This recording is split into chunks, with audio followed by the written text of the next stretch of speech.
C'est en juin 2007 qu'Éric commence les travaux de sa maison en paille. Depuis, il a bien avancé, il a presque terminé son garage. Il s'est fixé un budget de 80 000 € et 2 ans de travaux. C'est vrai que la paille est très peu chère, 1 € le ballot, une paille qu'il va chercher chez son voisin agriculteur. L'idée est bien de construire son habitation tout en naturel. C'est plus qu'une démarche, c'est pas une lubie. C'est pas pour dire tiens, je vais faire une maison en paille dans l'Aube. Si c'était pour ça, c'était pas la peine. C'est vraiment un choix de vie, c'est un concept, c'est faire quelque chose pour le réchauffement climatique. On sait que le pétrole, il y en a de moins en moins. Nous, on a choisi une isolation, par exemple en paille ou en chanvre. On sait que c'est tout à fait, comment dirais-je, excellent en termes d'économie d'énergie. Donc nous, on est parti dans cette démarche-là.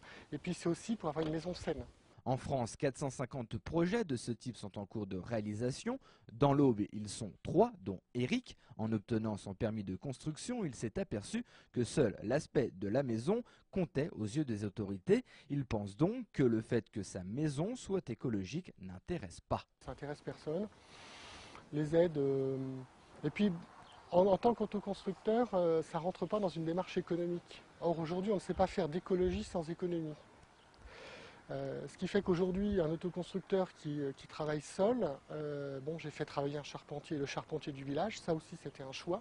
Il était hors de question de faire travailler un charpentier qui vient de 50 ou de 100 km. C'est, enfin, à mon sens, inconcevable.